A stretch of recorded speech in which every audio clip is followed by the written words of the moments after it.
There's a lot of people that struggle to hold the flag on the Rift, since it doesn't have a clearly defined space to hold the flag. Rift is considered the best CTF map in the game by many players, but it differs from the other maps since the flag carrier doesn't hold in the base. The balcony here is generally unviable for holding since it's so small, and there's almost no delay between the enemies walking up these stairs and then reaching the balcony. There's also two entrances to the balcony, which makes it harder to control, and ranged specs like Pyro can easily shoot you through the floor, and enemies can wait down here to repick, which makes it really unviable to play up there. Instead, the flag carrier usually holds outside near the team's spawn. As you can see, this is a wide open space and there's almost nowhere to go. This makes Rift unique from the other maps, since you can't rely on fancy movement or looping to live. You're forced to rely heavily on your team and work with the limited space available. Before we get into the details, I'll do a quick disclaimer here and say that there isn't an explanation for every single situation in this game that can occur. Each game is different. There are thousands of different situations you can be in, and this guide can't cover them all. All your decisions are impacted by your health, abilities, teammates, enemies, positioning, and a lot more. So for this guide, I had to generalize a lot of things about holding the flag on the Rift, and hopefully you can take what you learned and apply it into some of your games. So the first step in holding the flag is getting the flag. So let's talk about getting to the enemy flag. There are three options to get into the enemy's base. You can go through the tunnel, the ramp, and the parkour. At the start of the game, the enemies will usually be covering all three entrances to the base, so you'll have to work with your team to get into there. Later on in the game, the enemies get more spread out, and usually you can just horse up the ramp. Taking the tunnel is usually the safest option, but the downside is it takes a bit longer to reach the flag in comparison to the ramp where it's much faster. But obviously the ramp is more dangerous because enemies are more likely to stand here and knock you off and shoot you. If you're going to do the parkour, it should generally be saved for dire situations when the ramp is filled with enemies, but you still have to pick up the flag for some reason. And it also comes with a risk because if you fail the jump, then you'll be left vulnerable and you'll probably die. At the beginning of the game, you'll want to send players up the ramp and through the tunnel to try and get the flag, so both players have the opportunity to get up there. So you can see Val and Eliad are both pushing up trying to get to the flag at the start, and you don't need to worry about doing the parkour until a little bit later in the game. If you're a mage, there are three places you can warp the flag from. You can use a speed power up if it's there to warp the flag from around here. If you don't have the speed power up, you'll want to warp a bit closer around here. You can also warp from the balcony around here. And if you're going tunnel, you can also warp from around here. If there are knockback specs on the point, you want to warp a bit closer to account for that. And if you aren't mage, you'll have to run it out manually. Now that you have the flag, there are three main places to go. You can either go on the ramp, you can go on this area above the tunnel, or you can go through the tunnel. Depending on where the enemies are, you'll have to choose which direction to take. Running through the ramp is always going to be the fastest option, but if there are a lot of enemies coming up and you don't think you can survive, you can take the path under or over the tunnel and jump down to your teammates. But if there are enemies already up here and coming up these stairs, then sometimes you'll be forced to take the tunnel and regroup with your teammates there. And there are some times where enemies are coming up the tunnel, so you'll need to stall in an enemy base for a little bit until your teammates get to you and then run out. Assuming you made it out of the base, now you need to reach your base. You can basically go on the middle path, which is called going short, or you can go this way around spawn, which is called going long. Going long lets you stall more time for your respawns and regroup with your team, but it's definitely slower, and the enemies will always have time to regroup under the ramp. Going down the middle path is much faster, but it generally requires you to be higher health with your abilities off cooldown to handle the enemies that are going to group up here. If you can go short, then always do it. Your goal is to reach the bottom of the ramp before the enemies do, because The enemies always group up here to launch their attack on you. In this clip, Eliad's low, so he has to use LS, and because he has to use LS and there's teammates in front of him, he decides to run short to save time and use his LS to get up the ramp. Right here, you can see that as I'm running forwards, the enemies outnumber my teammates and there's no one ahead to help me. So instead of going short, I decide to go long to buy more time and wait for respawns. This spot, right where the ramp starts, is usually where the enemies will hold their last attack before you can reach your base. This is the most dangerous part of a flag run, since once you reach your base, you're at a huge advantage since your team is defending this area. So the enemies will do everything they can to prevent you from getting up. So they'll use all their abilities, all their cooldowns, and everything they have to stop you from getting up the ramp. If you can, try and save your energy and your cooldowns for the rest of the map until you get to this part, because you need to get up the ramp safely. Pyromancers usually like to camp up here and snipe you, so what you could do is if you know they're going to jump down and shoot you, you could do a little 180 maneuver to try and dodge the fireballs. Another tip is that knockback specs can knock you off like this, so try and stay close to this wall right here so they can't push you off as easily. One place that enemies like to push you off is right here, because if you're standing here, you have a clear line of sight to the carrier and to the edge. So as you're running up here, you can use F5 to peek and see if you want to commit. Another place that enemies will do this is up here for the same reason. They can see off, so try and use F5 to check if anyone's up there. And also, enemies like to camp up on this balcony, so as you're coming up this part of the ramp, they'll jump down and shoot you. So you can do the same thing we did earlier and do a 180 if you know that they're going to shoot you, and then continue going to your base. Right here you can see an example of the Pyromancers and Berserkers controlling the space on the ramp. And you can see Sungmin here, he jumps off to burst Shizer, which he tries to dodge. And then also you have this guy here controlling this spot, getting ready to knock Shizer off, but Shizer ends up dying. And if Shizer continued making it up here, he could also be bursted from the balcony by a pyro, and he could be knocked off by warriors standing right here. So this is also something to watch out for. If the enemies get to the ramp first and control this space, and you know you can't survive pushing them, you can stall underneath the ramp a bit to wait for your respawns. And you can stall to wait for your important cooldowns like shields too. But if you stall for too long, the enemies will also have respawned, and they'll start horsing in and basically just claim the space again and make an endless cycle. So as soon as your teammates respawn, you want to try moving up the ramp so the enemies don't have time to continue attacking you. Generally speaking, the longer you wait under the ramp, the more likely you are to die. If you can't get up but you need to, you could try passing the flag to another tank with their cooldowns available and have them run up, and then exchange the flags again once you get to a safe area.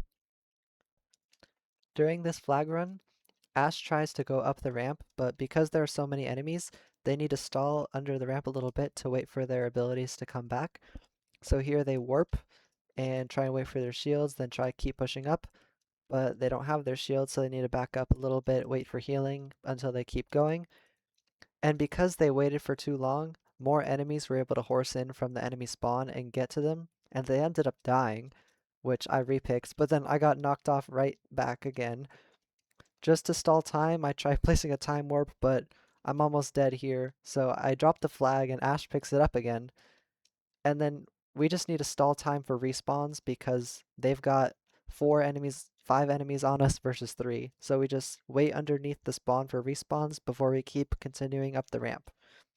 And then eventually we are able to make it up after a lot of struggle.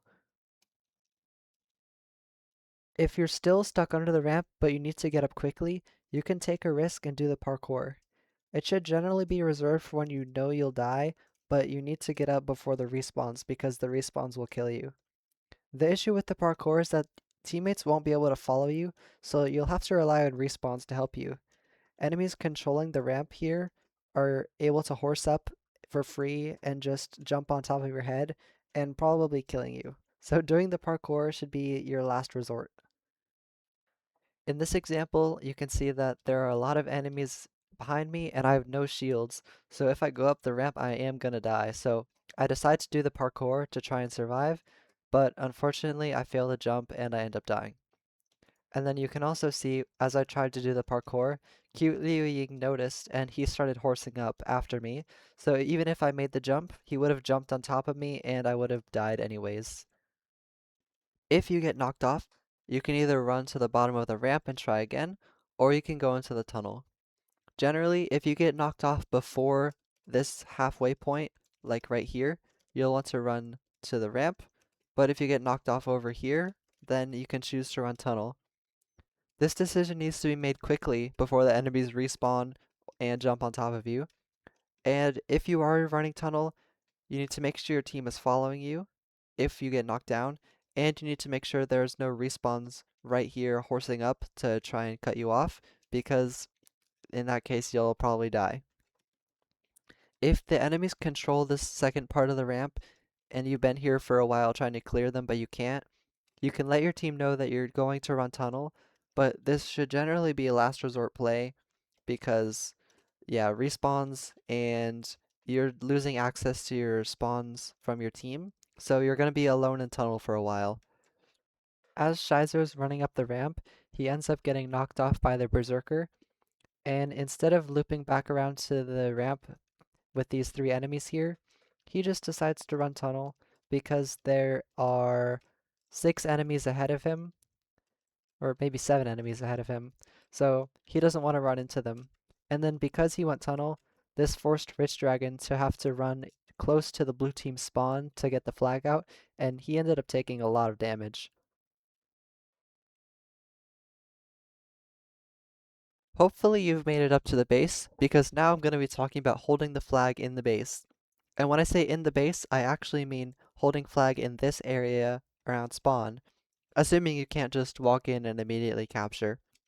As I mentioned before, the base is generally unviable for holding, so you'll want to stand around here to hold the flag. As you can see, there's almost nowhere to hide, and the flag carrier can do pretty much nothing out in this wide open space. The Rift demands the most team cooperation for its flag holders out of all the maps. As the game progresses, the enemies will start pushing in from the ramp and the base trying to reach you. They can come from the main entrance, they can be sitting on the balcony, they can come just from this main path in the ramp. They can also cut to the side in this area where they can choose to go up here or jump into your spawn, or they can do the parkour. As the flag carrier, you'll have to watch out for all of these potential areas for enemies coming towards you. It's especially important to watch out for this area right here and for the parkour because your teammates might not be checking these areas as closely. It's good to have a knockback spec standing here so you can control this area, you can knock enemies off here, and you can control the parkour. Some enemies will start shifting on the balcony right here, and they'll wait for your teammates to move on from this area, and then they'll suddenly jump down and ambush you, so be mindful of that. And it's also the same case up here, where if your enemies creep too far up the balcony, they can run in and bounce on you for free. To simplify things, I'm going to split the holding process on the Rift into 3 phases. Phase 1 is when you've just arrived at the base and the first few waves of returners are coming in. At this point, the flag percentage is low and you aren't in any real danger yet, so you'll want to control this area in front of the main entrance and fight off the enemies that approach you. Focus on isolating enemies and killing them one at a time, and the goal of doing this is to prevent them from grouping up with their team, where they pose much more of a threat. If you see multiple enemies coming in from the ramp and from the base, you can back up into the area in front of the tower to buy your team more time to kill the returners. You still aren't in any real danger, but you don't want to burn a cooldown on these enemies, since that might come back to bite you in the butt later. So just back up and use the space that you have available to save your abilities and let your teammates take the brunt of the attack.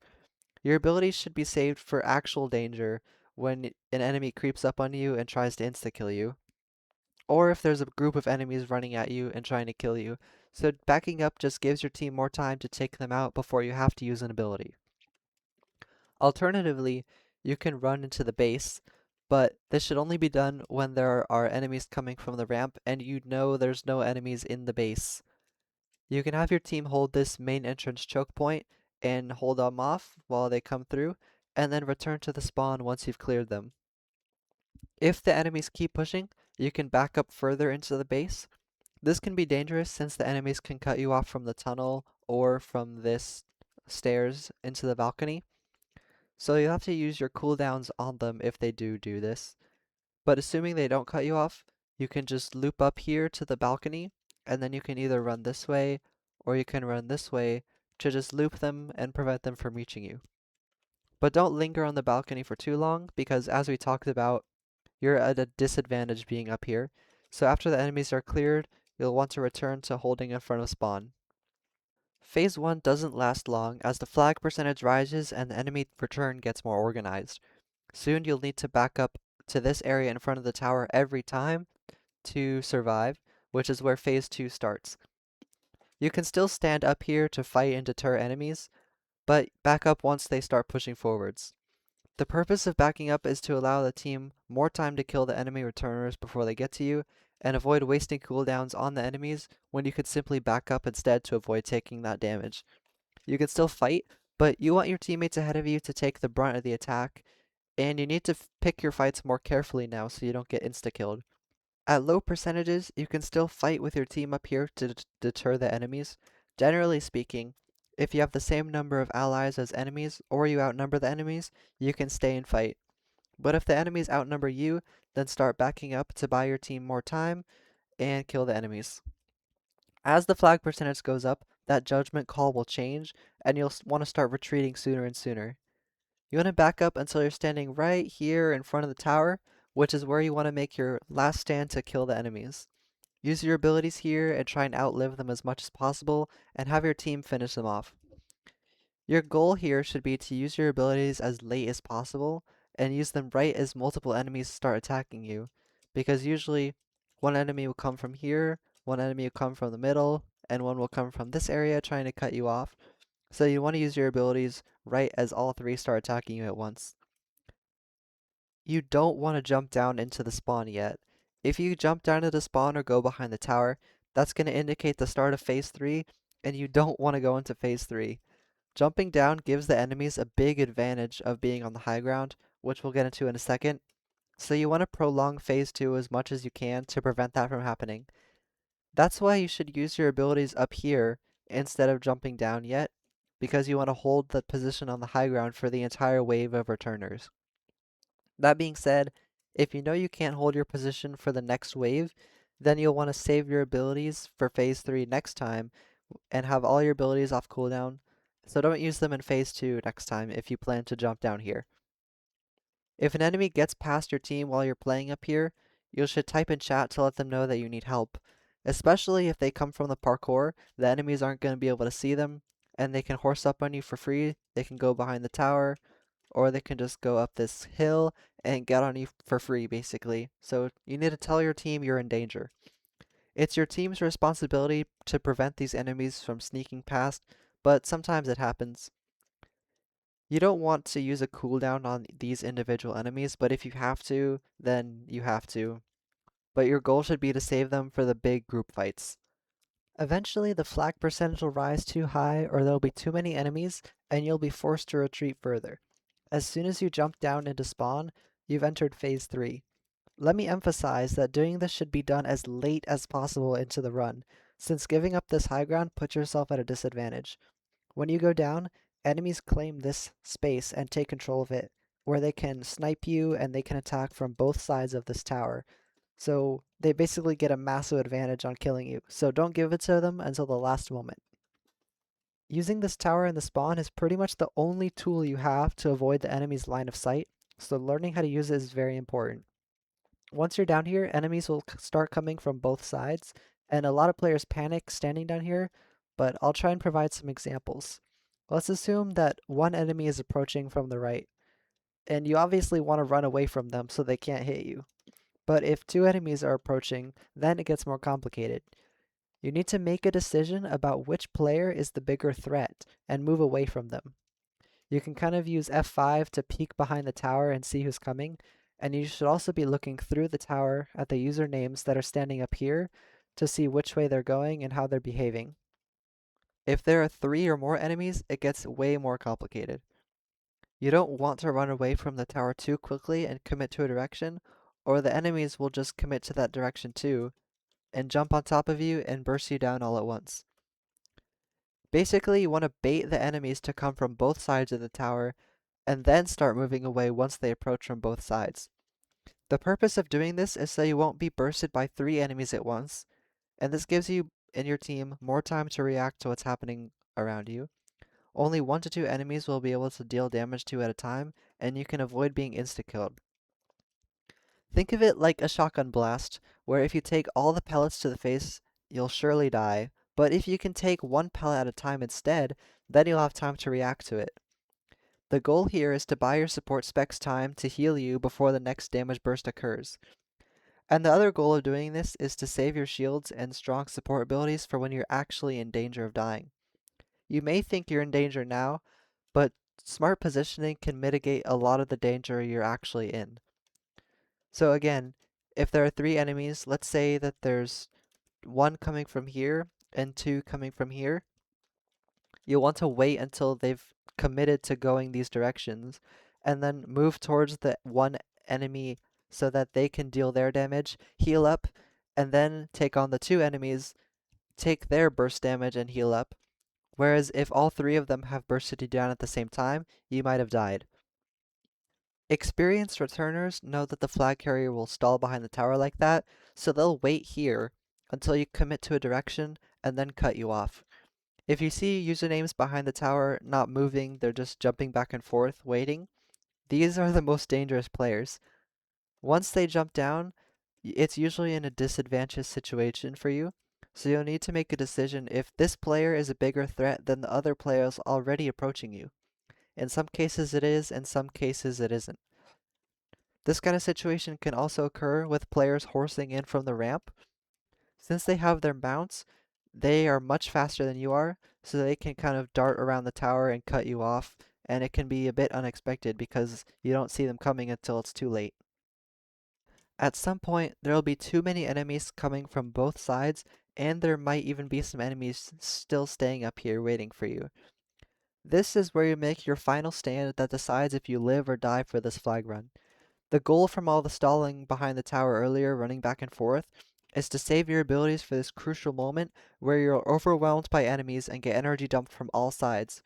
This is where you want to use your shields, your healing, your cooldowns, whatever support abilities you have to stay alive through the biggest energy dump. You want to move into spawn and wait for respawns and pray your team can overpower the enemies.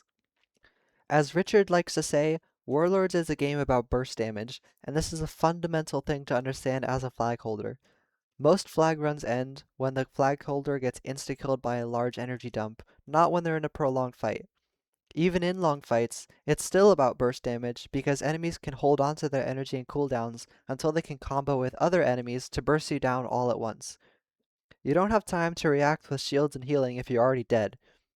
Your goal as a flag holder is to space out the amount of damage you take, so that when you take damage, you have time to heal and you don't waste cooldowns. And then, when you know that damage is unavoidable, that's when you use your shields and other abilities to survive the energy dump. If you use your cooldowns early, players can simply wait them out and commit afterwards, so you need to use them when the enemies have already committed for the maximum effectiveness. This goes far beyond flag holding too, and it applies in all sorts of different scenarios all throughout the game, so keep that in mind as you play. Anyways, once you survive the main energy dump and kill a few players, and then you can start playing around the tower again and try dodging the remaining enemies. At this point, enemies will come and try to finish you off individually, but these enemies are still a threat. Since you used your shields a few seconds earlier, you don't have them anymore, and you want to start looping around the tower again to dodge them. They may start to cut you off like they did a few seconds ago around the tower, so use the same strategy of picking the biggest threat and moving away from them to space out the damage you take. Keep doing this until there are no enemies left. Once you survive a run around the tower and you've killed all of the immediate enemies, move back up to the high ground as soon as you can. You might have cleared everyone attacking you, but players mounting in from the ramp can easily claim this high ground again before you get back up, repeating the process you've just survived. You don't want the enemy team to claim this space for free, so move back up ASAP and make them fight for it. You can still move down to spawn later as soon as they start gaining more numbers, but while your team has the numbers advantage, you'll want to move up here as soon as you can. Even if there's a stray pyromancer on the high ground still sniping you, start pushing into them and force them to retreat so you can claim this space for your team. As soon as you claim the high ground, you return to phase 1 and repeat the same process again and again until you either cap or the enemy team kills you. Those are the 3 phases of holding the flag on the rifts. Surviving on rift is all about saving your abilities and playing around this tower until you get overwhelmed.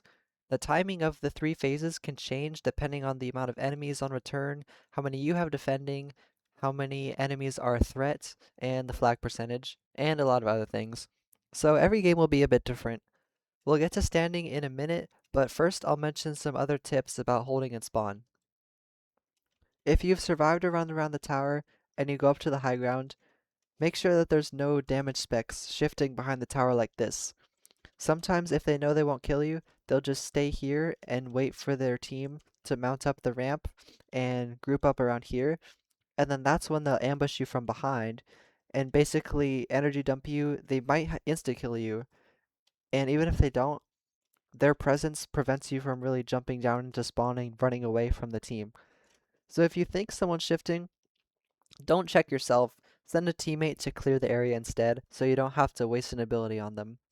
Even if they don't kill you, they could still waste your cooldowns and make you much less likely to survive later on in the flag run. When you're playing behind the tower, be mindful about being knocked off of spawn. Being knocked off can instantly end a flag run, so try and avoid it as much as you can. But if you are a knockback spec, and you can actually use this to your advantage by knocking the enemies off. What I like to do is run around this corner and have them run up and then use my knockback skills right here to push them off. You'll want to try and knock off multiple enemies at once, but if you can't, then choose to knock off the biggest threat on their ret force. If you're a mage, you can time warp to jump off and buy yourself a couple seconds of survival, but if you time warp too close to the edge, then as soon as you warp back, you'll get knocked off instantly. That you can just camp your warp and the timing is predictable, so you'll get knocked off for free. So you'll want to warp closer to your spawn around here so that you don't have any chance of getting knocked off. Playing too close to the edge sometimes can actually be the smart play. If you know that your team has knockback, you can have them push off the enemies instead, but just be really careful about that. Here's a great example of using knockback to push off players from spawn. So Val loops around the tower here, and because Val's playing close to the edge, the 2 warriors, Cute Liu Ying and Inyoja, are able to both push off enemies from spawn, and now Val basically doesn't have to worry about 2 extra players. Right here, Ash Tragedy's playing Cryo, and I don't think they have shields, so they decide to warp off. And warping off is pretty much just guaranteed 5 seconds of survival if no one's down here. And then when they warped, they made sure to place it right here so that when Barcelona tried to KB them off, they wouldn't get knocked out of spawn. The blue side and the red side are a bit different when it comes to holding the flag. On the blue side, there's this little parkour jump that you have to do to get back up, but on the red side, there's no parkour jump and it's just a slope that you can walk up. Being on the parkour side is a blessing and a curse, since while it's harder for you to jump up to loop enemies, it's also harder for enemies to go up there too.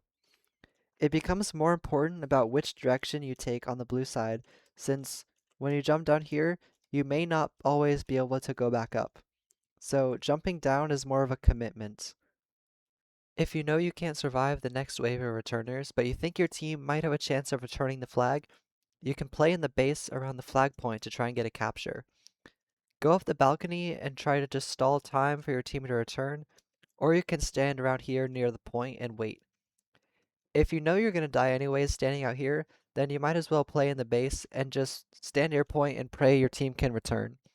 But if the enemy team is standing already, then you won't want to do this. You'll just want to play in the spawn and buy your team time to get the flag.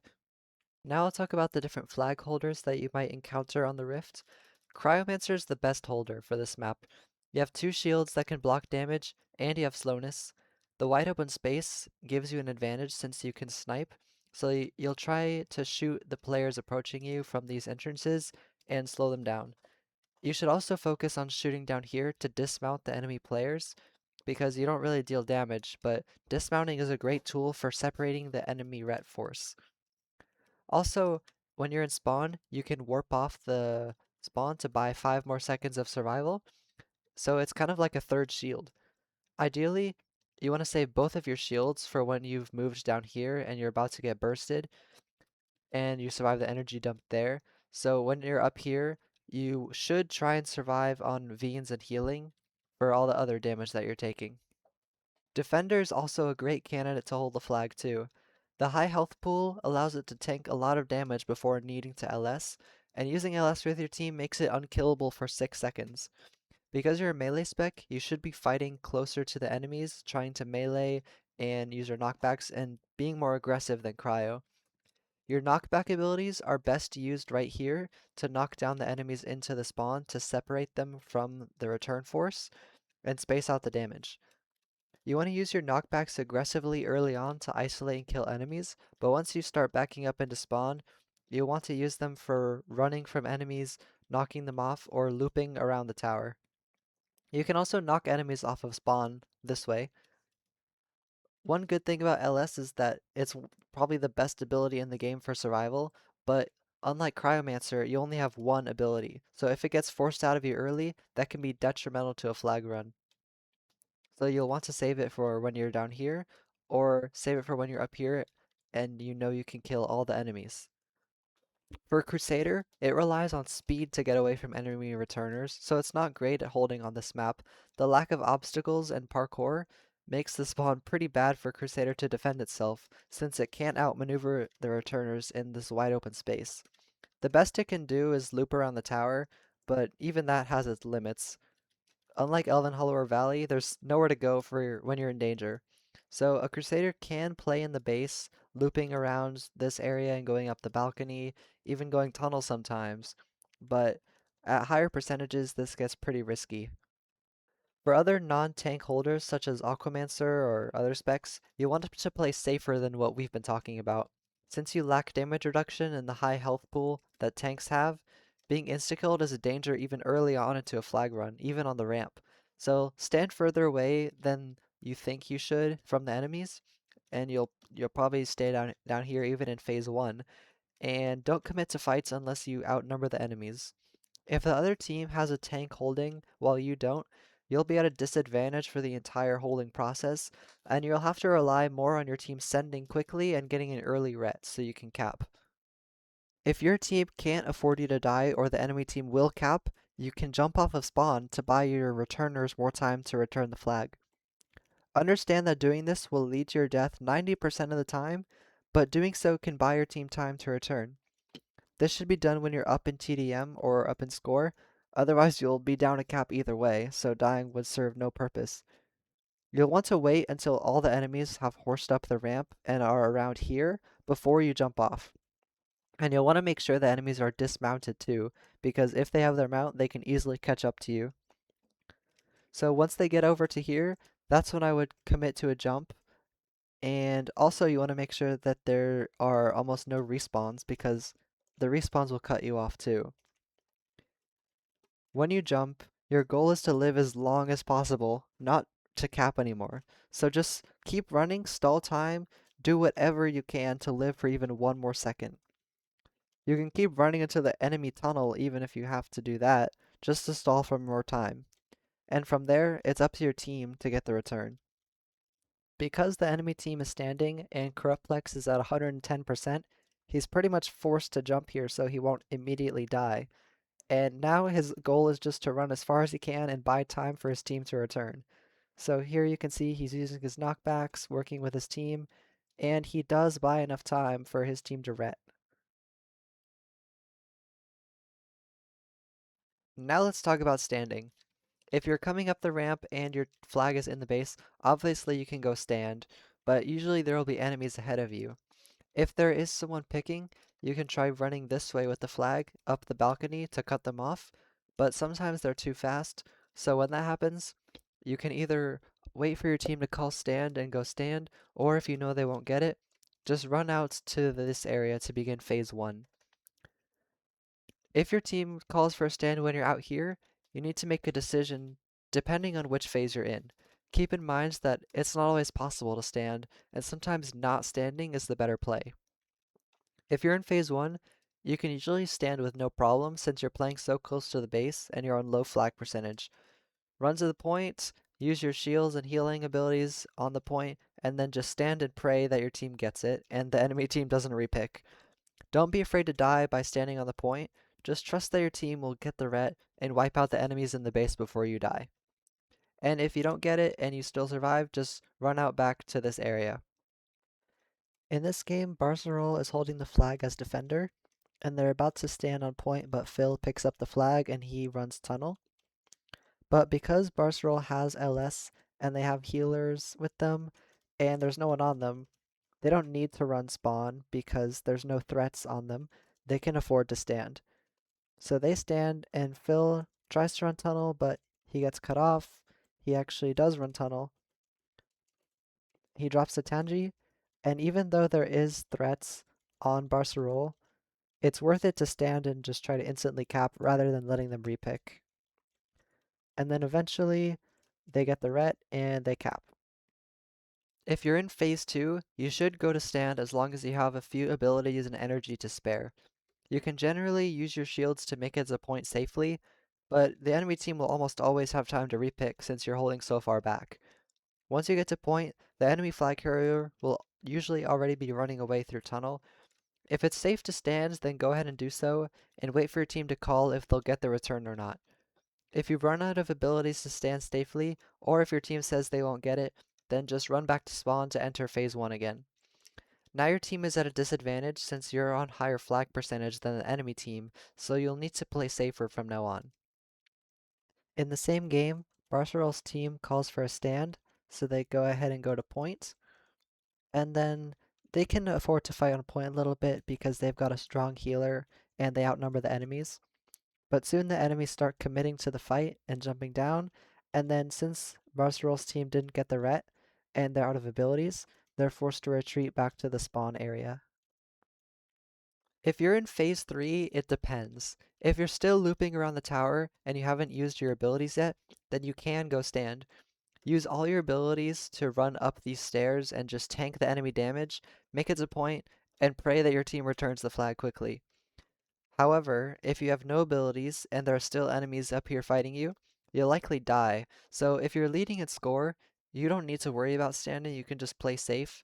But if you're losing and you need a cap, then you should instead let the enemy team repick and let some of these guys go escort, and hope that your team can finish those players off before they make it back to their own base. If you can't get the capture or your team can't get the return, you need to make a decision about whether to reset or not. Generally speaking, if you're higher than 50%, then you should consider a reset if you know your return won't get the flag back immediately. Your decision should be basically based on how the past flag runs have gone, how long it takes your team to ret, and whether they consistently return the flag before the enemy team gets to their base. If you plan to reset, always let your team know beforehand so they can start running to the enemy base to help their future flag carrier. If you are going to reset, you want to wait until all the enemies run up the ramp and get dismounted before you hub the flag, so there are the least amount of enemies in the enemy team's base as possible, and so these ones can't mount back to the base immediately. After getting to 100%, Corruptplex ends up getting knocked out of spawn, and pretty much exactly when that happens, Shizer drops the flag. So in this position, because they're up in score, I would just drop the flag right here and go pick again. But instead, Corruptplex chooses to continue running up the ramp and to try to capture, which really isn't smart because their team doesn't need to capture, and he's just building up percentage so the enemy team will get an easy rat on him later. If your team has dropped the flag and you're the one repicking, you'll usually want to run up the balcony stairs or into the tunnel. The enemy team's flag holder will usually be in spawn, so running into their team there is usually not a good idea. If you know where your team will be, you should always run towards them. but sometimes it's impossible to know until you commit. Your best bet is to run tunnel because your team can reach you faster and the enemy team will reach you slower. But sometimes the enemy team will reach the tunnel first and start cutting you off. If you can use your cooldowns to run through these players and get to your team that's standing out there, then you should do it. But if you won't survive or you don't see your team at all, then you can just stall in this area and wait for something to happen. Start running back up the tunnel to try to escape through this area, but if you get cut off here too, then you need to decide, like you did earlier, which group of players is a bigger threat and run away from them. If you'll know you'll die no matter what you do and the enemy team will cap, it can be worth it to run into the flag room and try and kill the flag holder before you get killed. This is usually a last ditch effort, but if you're leading in score and you don't need to cap, then it could actually be a safer play than running out of the base into the enemies. In this clip, Shizer is making his way up the ramp and I've just picked, so I decided to run tunnel because we've got two people here waiting, but as I'm running tunnel, I see that there's more enemies coming up, so I decide to turn around. And then Cute Liu Ying and Marthas are still here, but I decide that I would rather tank these two enemies than the two coming from the tunnel, so I run up here. And then I know I don't want to jump off because I don't see any teammates down here. So I bait the enemies over here with a warp, and I warp back. And because I still know I'm in danger, and I'm not going to live this, I just decide to drop the flag because I would be dead either way. So I would rather go and return the flag while I still have some HP to spare. Okay, now that I've shown you pretty much everything you need to know about holding in the spawn area in the rifts, I'm just going to run through some examples quickly so that everyone can get a better idea of how you're supposed to hold the flag and what you're supposed to do and not do. In this clip, I'm on plus 30%. I'm playing in the phase 1 area to control this space, and I'm looking for the dismounts on the red team to slow them down and separate their return force. As more and more of them come up, I am forced to back up and give up this space and go to the phase 2 area. And as I'm walking back, I'm continuing to shoot them and slow down the biggest threats on their team. Because I just survived a return here and I don't have my shields yet, I keep backing up into the phase 3 area. Mud approaches me, but he gets knocked off, which was great because, as I explained earlier, you can knock players off of spawn. And now I see a pyromancer and two players approaching me. So because I'd rather fight one player than two, I run into the pyromancer first to tank his shot and give my team time to heal me before I fight these two players.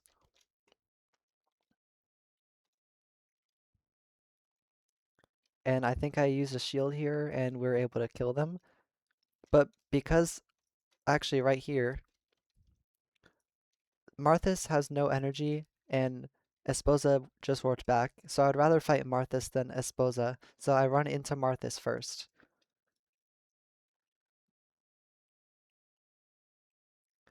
And now we've killed the enemies, but because we took too long down here, all the other enemies are able to mount up for free and take control of this high ground.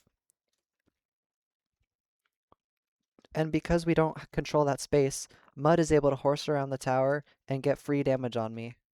And I end up dying. In this game, Qiu Ling is holding the flag as defender, and they've just walked up the ramp.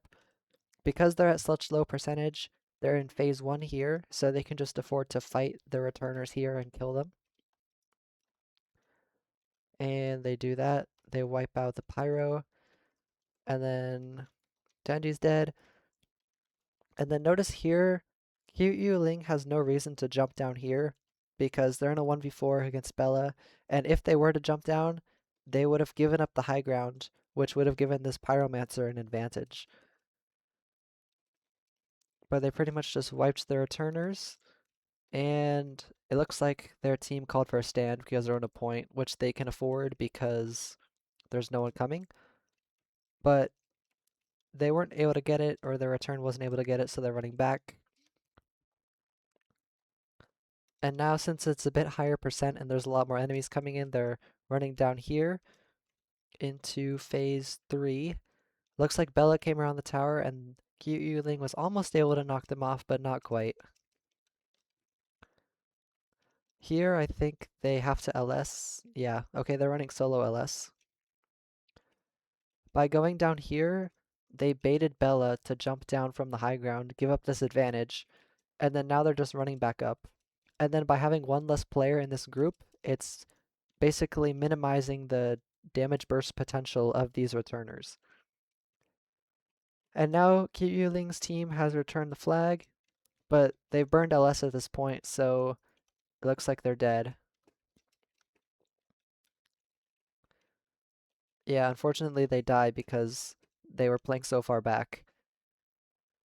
Now with Val holding the flag, they let the flag carrier pass by them, and then looks like since Val's playing Crusader, they can afford to fight these enemies, so they just go to point because maybe their team calls for a stand.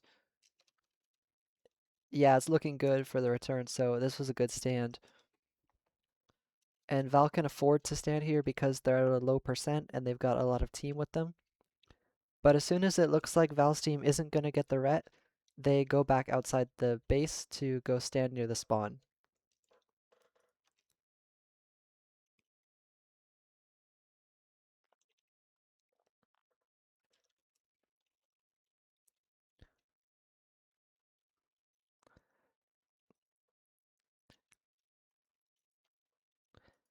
If I were Val, I would be fighting more here to try and get some melees in before I back up. But then Val backs up to the behind the tower. Now Rube as Pyromancer's coming in, and Val doesn't want to tank these two enemies, so they run the other way, and instead take the one player's burst of damage, Tanji. And then here they get sandwiched, and they take a lot of damage. They almost die. Rube gets some free damage, and okay, he gets knocked off there. Now Val's team has returned the flag, but Val can't push really to the high ground because the enemy team controls this space.